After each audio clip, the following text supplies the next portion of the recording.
So homies அந்த பையன் வேற கார் பிராண்ட் வச்சு விளையாண்டுருக்காங்கன்னு சொல்லி உருவாக்கப்பட்ட பிராண்ட் தான் இப்போ வேர்ல்ட்ஸ் டாப் மோஸ்ட் செல்லிங் டாய் பிராண்டா இருக்குதுங்க.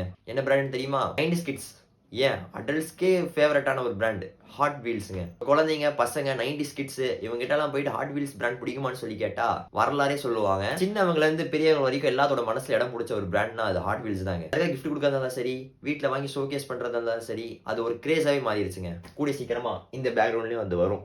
ஸோ மெட்டலோட கோ ஃபவுண்டரான எலியாட் ஹேண்ட்லர் இவர் தான் வந்து பார்த்தீங்கன்னா இந்த ஹாட் வீல்ஸை வந்து மேனுஃபேக்சர் பண்ணாருங்க, அதாவது கண்டுபிடிச்சாரு. ஸோ இவங்களோட பிஸ்னஸ் வந்து பார்த்தீங்கன்னா 1968 ஸ்டார்ட் பண்ணியிருக்காரு. அப்போதுலேருந்து இப்போ வரைக்கும் இவங்க எவ்வளோ ஹாட் வீல்ஸ் மேனுஃபேக்சர் பண்ணியிருப்பாருன்னு தெரியுமா? மொத்தம் 6 பில்லியன் ஹாட் வீல்ஸுங்க. பர் செகண்டுக்கு 16 ஹார்ஸ் வந்து பார்த்தீங்கன்னா மேனுஃபேக்சர் பண்ணுவாங்களாமா. அண்ட் 1.4 மில்லியன் பர் டேக்கு மேனுஃபேக்சர் பண்ணுவாங்களாமாங்க. ஸோ அப்படின்னு சொல்லி டோட்டலாக வந்து 6 பில்லியன் ஹாட் வீல்ஸை வந்து மேனுஃபேக்சர் பண்ணுவாங்களாமா பர் இயர்க்குங்க. அண்ட் இதுலேயே நிறைய சீரிஸ் எல்லாம் வருதுங்க. Treasure hunt, super treasure hunt அப்படின்னு சொல்லி எல்லாம். இந்த சூப்பர் ட்ரெஷர் ஹண்ட் எல்லாம் ஒரு கேஸுக்கு ஒரே ஒரு பீஸ் தான் வருமாமா. ரொம்ப ரேரஸ்டான கலெக்ஷன்ஸ் தான் அந்த சூப்பர் ட்ரெஷர் ஹண்ட்ங்கிற மாடலுங்க. ஸோ இதை பற்றி ஒரு டீட்டெயிலான வீடியோ போடலான்னு சொல்லி பிளான் பண்ணியிருக்கேன். வேணும்னா மறக்காம கமெண்ட் பண்ணுங்க. அண்ட் இந்த வீடியோ பிடிச்சதை மறக்காம எப்போ போல சப்ஸ்கிரைப் பண்ணிக்கோங்க ஹோமிஸ். பை.